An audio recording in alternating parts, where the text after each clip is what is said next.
Welcome dear class 11th students. हमारा chapter चल रहा है सर्कल और इसमें हम सेकंड एक्सरसाइज कर रहे हैं जिसमें हमने पहले 3 क्वेश्चन कर लिए थे। कंसेप्ट सारा आपको बताया जा चुका है। तो मैं अब स्टार्ट करता हूं क्वेश्चन नंबर 4 से। ये सारे सवाल जनरल इक्वेशन ऑफ सर्कल पर बेस्ड हैं। क्वेश्चन 4 कट कर लेते हैं पहले।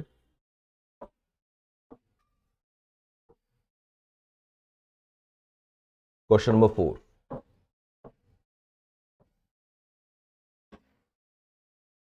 क्वेश्चन 4 में कह रहे हैं the radius of the circle x² + y² - 2x,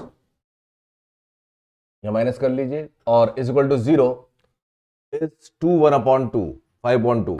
Find the value of k. Find also the equation of the diameter of the circle which passes through the point 5, 2 1/2.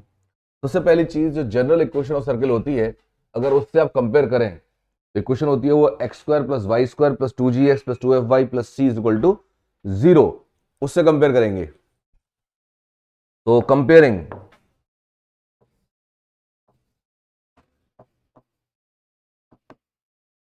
the given equation of the circle with the standard equation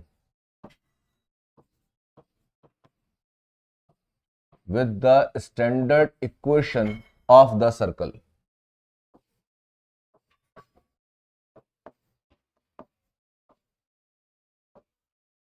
given by x² + y² + 2gx + 2fy + c = 0। देखिए ये given equation है और ये हमारे circle की standard equation है। दोनों compare करेंगे तो x² और y² तो आपस में मैच कर ही रहे हैं। x का कोएफिशिएंट यहां पर -2 है, यहां 2g है, तो 2g और -2 बराबर हो जाएंगे। देखो यहां पर x का कोएफिशिएंट -2, x का कोएफिशिएंट 2g, यहां पर y का कोएफिशिएंट 3 और यह y कोएफिशिएंट 2f, तो 2f = 3। और c की वैल्यू कंपेयर करेंगे तो c की वैल्यू आ जाएगी k। तो यहां से g की वैल्यू आ गई -1, f की वैल्यू आ गई 3/2 और c तो k है ही।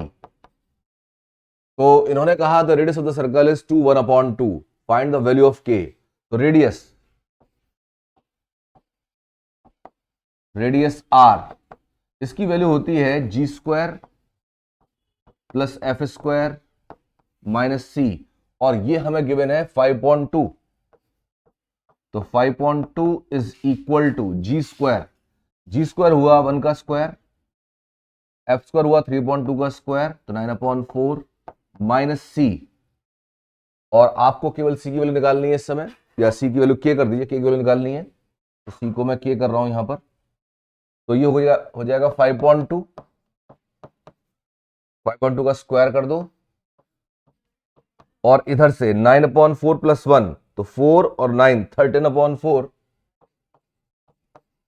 - k। मैंने दोनों साइड स्क्वायर कर दिया तो अंडर रूट यहां से हट गया है, तो k की वैल्यू हो गई 13/4। k को उधर ले जा रहे हैं, इसको उधर ला रहे हैं, -k 25/4, तो 13 - 25 -k 12/4 यानी -k 3। तो k की वैल्यू आ जाती है -k 3, k की value -3। Find also the equation of the diameter of the circle which passes through the point 5 2/2। 5, 2/2 से पास होने वाले सर्कल का इक्वेशन, तो इसके लिए सेंटर चाहिए मेरे को। तो ऑल्सो सेंटर होगा -g, -f। ये याद रखिए, जो हमारी स्टैंडर्ड इक्वेशन होती है उसका सेंटर होता है -g, -f, और रेडियस होता है g² + f² - c का स्क्वायर रूट। तो -g, -f is given by -g हो जाएगा 1 और -f हो जाएगा -के 3/2। तो ये सेंटर आ गया। ठीक है, अब मैं छोटा सा डायग्राम बना के समझाता हूं आपको सवाल में क्या कह रहे हैं। यहां पर देखो, ये तो है सर्कल, अपना वांटेड सर्कल, जिसका सेंटर है 1, -3/2। सेंटर सी मान लेते हैं इसे, 1, -3/2। और ये कह रहे हैं सर्कल जो है एक पॉइंट से होके जाता है, find also equation of the diameter of the circle which passes through the point 5,2/2।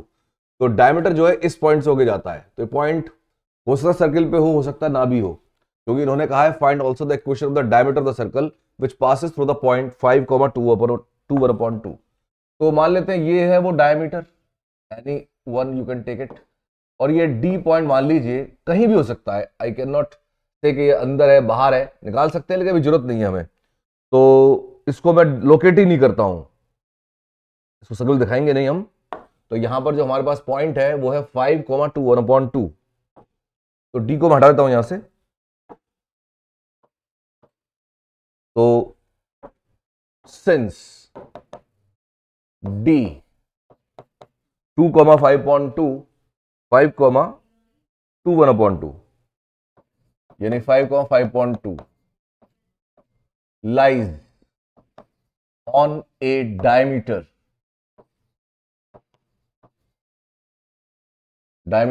of the circle। तो मुझे चाहिए इक्वेशन ऑफ सीडी, तो डी पॉइंट सर्कल पे हो, अंदर हो बाहर से, कोई अंदर नहीं पड़ता, मुझे डायमीटर का क्वेश्चन चाहिए। Therefore the equation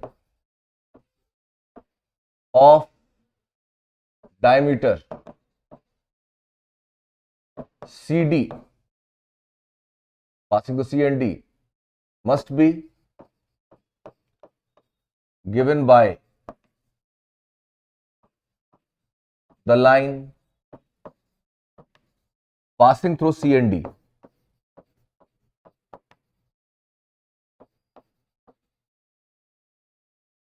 Passing through C and D of the diameter must be given by the line। Diameter CD ना कहें, क्यों? क्योंकि CD अगर मैं कहूंगा तो एंड पॉइंट्स कभी दिमाग में ना चला जाए, तो CD को हटा देते हैं यहां से। वैसे कोई दिक्कत नहीं है CD कहने में, कोई लाइन तो इक्वेशन निकालते हैं, 2 पॉइंट से पास में लाइन की क्वेश्चन है ये, लेकिन डायमीटर चाहिए, तो डायमीटर में क्या होता है, एंड पॉइंट बताए जाते हैं, तो एंड पॉइंट तो है नहीं हमारे पास, हम केवल डायमीटर कह देते हैं। The question of the diameter must be given by the line through C and D। तो देखिए एक पॉइंट तो 1,-3.2 हो गया, दूसरा पॉइंट हो गया D, तो आप निकाल दीजिए इसमें इक्वेशन लाइन कैसे लिखते हैं, y-y1 is equal to y2-y1 upon x2-x1 into x-x1। तो अगर आप लिखते हैं y-y1 तो y माइनस 5.2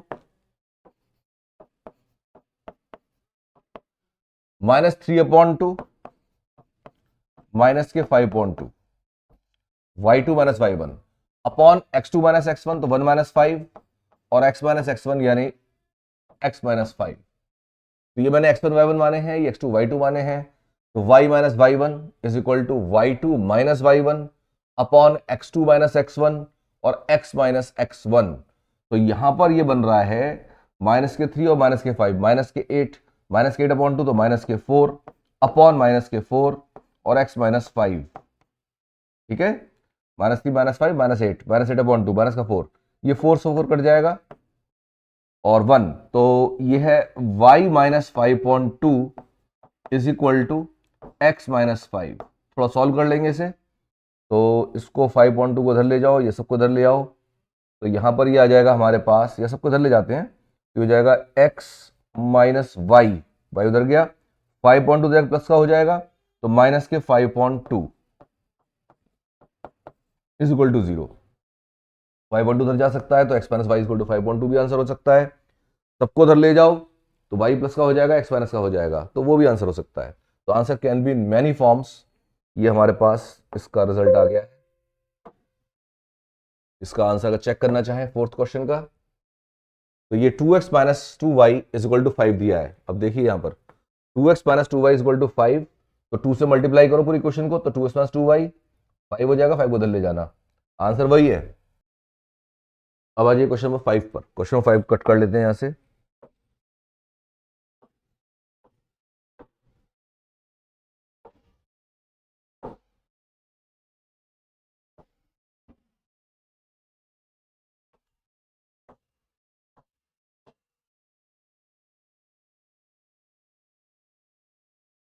कह रहे हैं prove that the circle this touches the x axis. दो पार्ट है इसके अंदर, तो पहले में कह रहे हैं ये सर्कल एक्स एक्सिस टच करता है। अगर एक्स एक्सिस टच करता है तो एक्स एक्सिस सर्कल को अगर हम इंटरसेक्ट कराते हैं तो केवल एक ही पॉइंट मिलेगा। देखो कोई भी सर्किल हो आपके पास,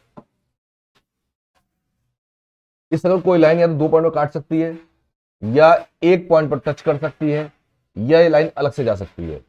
कोई भी लाइन, कोई भी सर्कल, लाइन या दो पॉइंट पर कट करेगी, या एक पॉइंट पर टच करेगी, या बिल्कुल अलग से होकर निकलेगी। तो यहां पर करें टच करता है एक्स एक्सिस को, तो एक ही पॉइंट मिलना चाहिए इन दोनों के इंटरसेक्शन का, या कॉमन पॉइंट। तो कॉमन पॉइंट एक ही होना चाहिए। तो मैं कहता हूं कि कोई भी point x axis y equal to 0 होगा उस पर। एक्स एक्सिस से कोई पॉइंट उठाइए, उसका वाई कोऑर्डिनेट हमेशा 0 होगा। तो given circle,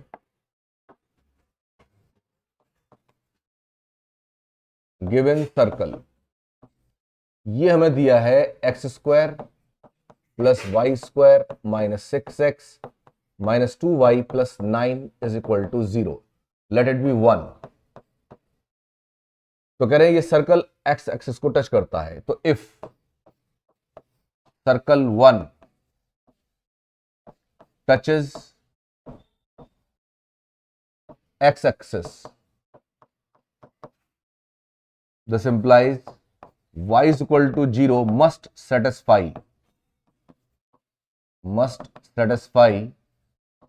equation number 1. Therefore from 1 ये बचेगा एक्स स्क्वायर माइनस के 6x प्लस के 9 इज इक्वल टू 0। तो ये बन गया x माइनस 3 का होल स्क्वायर, यानी x की वैल्यू 3,3 का हो या सेम पॉइंट 3,3। तो therefore we get only one point, we get only one meeting point, one meeting point 3,0 of the circle and x-axis, of the circle and x-axis। इसका मतलब x-axis touch करती है circle को या सर्कल टच करता है x-axis को। Therefore this implies the given circle touches x-axis। Second part, में कह रहे हैं the circle lies entirely inside the circle. ये सर्कल इस सर्कल के अंदर पूरा लाई करता है। तो इसके लिए आपको दोनों सर्कल के सेंटर निकालने हैं और दोनों के रेडियस निकालने हैं। फिर बताता हूं देखिए क्या करना है। तो पहले हम सर्कल्स के सेंटर और रेडियस निकालेंगे। तो late C1, C2 and R1, R2 be centers and radii of the two circles, of the circles 1 and 2, circles 1 and 2। 1 और 2 कौन से सर्कल हैं? इनके नाम दे दीजिए। ये सर्कल 1 और ये सर्कल 2। सर्कल 1 मैंने यहां भी लिख लिया था। तो देखिए सर्कल 1 का सेंटर कंपेयर करेंगे इसे x square plus y square plus 2gx plus 2fy plus c equal to 0 से। तो यहां पर जो सर्कल है हमारे पास x square plus y square plus 2gx plus 2fy plus c equal to 0। तो करना क्या है, एक्स का कोएफिशिएंट दो कितना आ रहा है -6, -6 का आधा किया -3, t का कोऑर्डिनेट चेंज साइन चेंज किया 3, y कोएफिशिएंट -2 को आधा किया -1 और -1 का साइन चेंज किया +1। तो 3,1 इसका सेंटर हो जाएगा। देखो इससे कंपेयर करते हैं हम x square plus y square plus 2gx plus 2fy plus c is equal to 0। तो 2g की वैल्यू देखो आप -6। डायरेक्ट करना है तो करके दिखा रहा हूं आपको, डायरेक्ट ही करना है। 2f इज इक्वल टू -2, तो g की वैल्यू आ गई -3, f की वैल्यू आ गई -1। तो ऐसे में यहां पर जो -g और -f की वैल्यूज हैं वो हो जाएंगी 3,1। तो सेंटर हो जाएगा 3,1। तो C1 सेंटर हो गया 3,1 और रेडियस R1 होता है g स्क्वायर, जो भी वैल्यू आ रही है यहां पर 3 का स्क्वायर 9, f स्क्वायर 1 और माइनस सी, तो माइनस का 9, माइनस का 9, तो 1 आ गया इसका रेडियस। फिर दूसरे सर्किल के लिए C2, देखो ये सर्किल जो है x square plus y square equal to 18, पिछली एक्सरसाइज से कंपेयर कीजिए तो एक्स माइनस जीरो का square plus y minus zero का square equal to r square, तो यहां पर 0 0 हो गया सेंटर और रेडियस हो गया अंडर रूट 18, ठीक है। तो ये हमारे पास आ गया, तो C1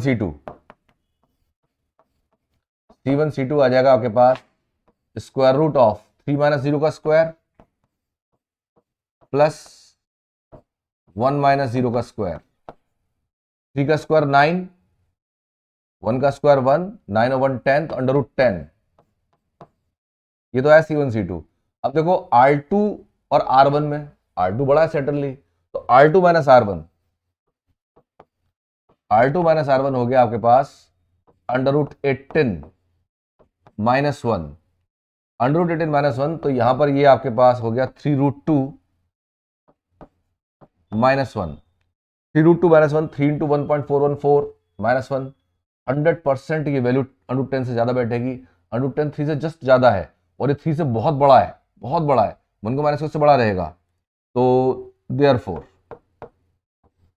C1 C2 this will be less than R2 minus R1। आप इसे स्क्वायर रूट सॉल्व करके वैल्यू को चेक करा दीजिए, ये अपने आप आ जाएगा। तो this implies circle 1 lies entirely inside circle 2। मैंने ये पूरी जो है बात पिछले लेक्चर में बताई थी कि एक सर्कल दूसरे के अंदर आता है तो ये कैसे लेते हैं, फिगर वगैरह बना के समझाया है। तो यहां पर सर्कल 1 सर्कल 2 के अंदर आ जाएगा और पूरी तरह से आ जाएगा, तो उसकी कंडीशन है ये, मैंने उसमें पूरा बताया था कि दो सर्कल अगर टच करते हैं एक्सटर्नली इंटरनली या बिल्कुल टच नहीं करते हैं, अलग अलग हो जाते हैं, अलग अलग होते हैं, या एक सर्कल दूसरे सर्कल के अंदर आ जाता है पूरा, तो इनके मैथमेटिकल रीजनिंग कैसे दी जाती है वो मैंने सब बताया था। तो उस लेक्चर को जरूर कर लीजिए, छोटा सा लेक्चर, ज्यादा बड़ा लेक्चर है भी नहीं, कंसेप्ट ही बताया गया उसके अंदर। इसके बाद आ जाइए क्वेश्चन नंबर 6 पर।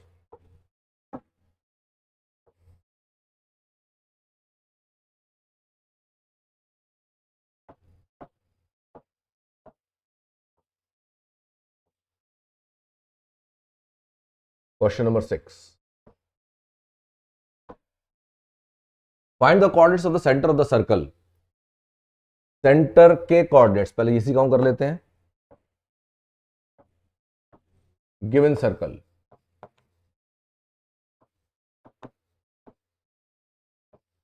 सर्कल है हमारे पास x square plus y square minus 4x plus 6y minus 3 is equal to 0, let it be 1। Centre, centre होगा इसका minus g comma minus f,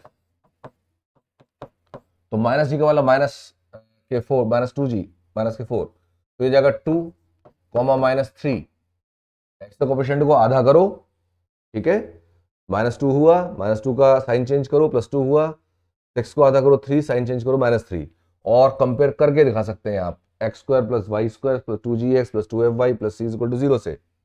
तो सेंटर आ गया मेरे पास, सेंटर चाहिए था, जितना कहा उतना लेते चलो। Given that the point A outside the circle, एक पॉइंट ए कहा जो सर्कल के बाहर है, has coordinates a comma b, उसे कोऑर्डिनेट्स दे दिए a comma b, where a and b are both positive, जिसमें और भी दोनों पॉजिटिव हैं, यानी फर्स्ट क्वाड्रेंट में पॉइंट लाई करेगा। ए पॉइंट जो आ रहा है, ये वाला जो पॉइंट ए का है ना, ये फर्स्ट क्वाड्रेंट में लाई करेगा, क्यों? क्योंकि दोनों कोऑर्डिनेट्स के पॉजिटिव आ रहे हैं, are both positive, and that the tangents drawn from A to the circle are parallel to the two axis respectively. जो शेप है इसकी टेंजेंट्स की कुछ ऐसी ले सकते हैं, जैसे मान लीजिए सर्कल हो गया ये, तो एक टेंजेंट जो वाई एक्सिस पैरेलल है तो इसको मैं हॉरिजॉन्टल ले लेता हूं, एक टेंजेंट जो वाई एक्सिस पैरेलल इसको वर्टिकल ले लेते हैं। मैं अभी एक्सिस वाई एक्सिस नहीं दिखा रहा हूं, ये पॉइंट ए है जहां पर दोनों जो टेंजेंट्स हैं वो मीट कर रही हैं, and the tangents drawn from A point के कोऑर्डिनेट्स हैं a, b, are parallel to the two axes respectively. तो एक्स एक्सेस कहीं यहां पर, वाई एक्सेस कहीं यहां पर होगी। मैं इसलिए नहीं बना रहा हूं क्योंकि अगर मैं बनाता हूं तो मुझे दिखाना पड़ेगा सर्कल कहां पे कट कर रही हैं वो, तो मुझे उसकी जरूरत ही नहीं है। यहां पर सर्कल का सेंटर हमने निकाल लिया है 2, मान लीजिए सी इसका सेंटर है, ये हमने निकाल लिया है। तो सेंटर से जो परपेंडिकुलर्स होते हैं वो हमेशा मीट करेंगे टेंजेंट पर परपेंडिकुलरली, ये भी ध्यान रखें, हमेशा परपेंडिकुलर मीट होते हैं। ये सी सेंटर है इसका।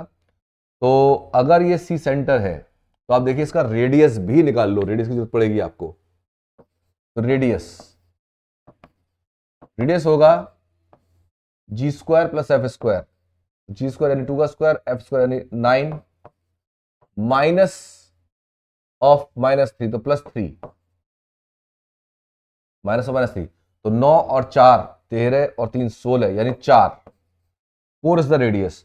तो 4 ये है, 4 ही ये है, तो आप देखिए 4 ही ये है, 4 ही ये है, ठीक है। तो यहां पर 4 4 ये पूरा आ गया है। तो ऐसे में यहां पर जो ए पॉइंट है इसके कोऑर्डिनेट में चाहिए, ए और बी निकालने मेरे को। Guys find the values of A and B. तो ए और बी वैल्यू निकालने के लिए देखो ये डिस्टेंस जो आ रहा है ना, इसको मैं नाम दे देता हूं, मान लीजिए इसको मैं देता हूं पी और क्यू नाम दे देता हूं। तो आप देखिए मुझे एपी डिस्टेंस चाहिए, तो एपी डिस्टेंस जो होगा वो 4 है। तो let CP and C Q be the radii of the circle which are perpendicular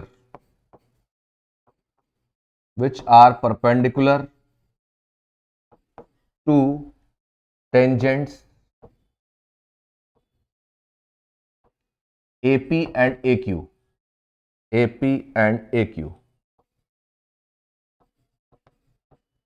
ठीक। तो यहां पर AP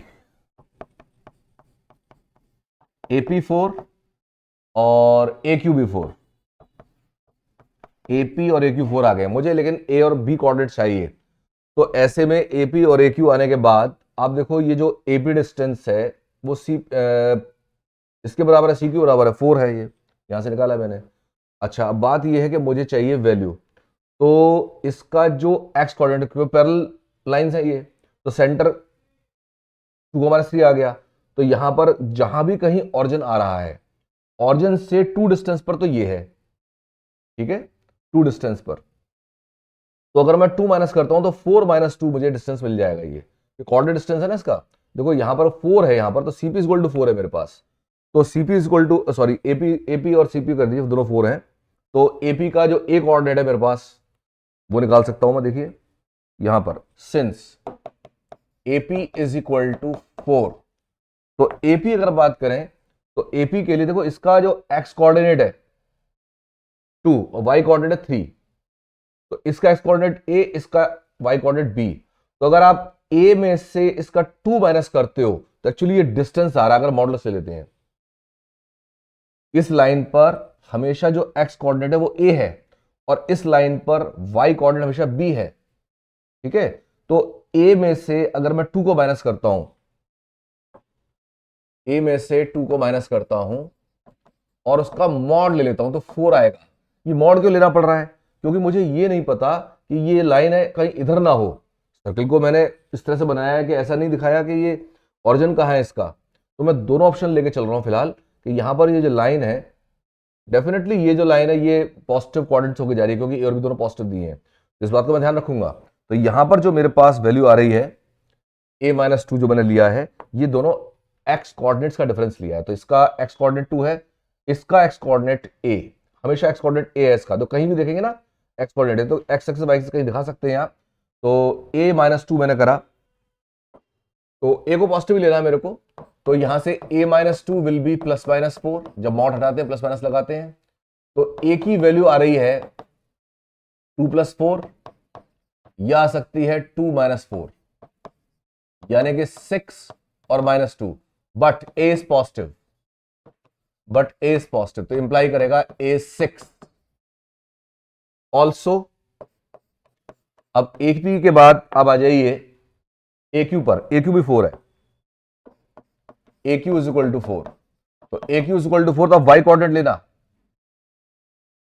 ए क्यू लाइन पर जो वाई कोऑर्डिनेट है, वाई कोऑर्डिनेट -3, और यहां पर जो वाई कोऑर्डिनेट है वो है बी, तो बी माइनस ऑफ -3 यानी बी प्लस 3, ये हो गया आपके पास मॉड में वैल्यू 4, तो यहां से B plus 3 is equal to plus -4, तो यहां से b की वैल्यू आ जाएगी 4 - 3 और -3 - 4, यहां से 1 या माइनस के 7, तो since b is positive it implies b is equal to 1, b की वैल्यू 1 ले लेंगे, देयरफॉर a की वैल्यू 6 और b की वैल्यू 1, ये वैल्यूज आ जाती है। ठीक है, इतना कर लीजिए और इसको हम जो है आगे कंटिन्यू करते हैं नेक्स्ट क्लास में। Okay, good day everyone.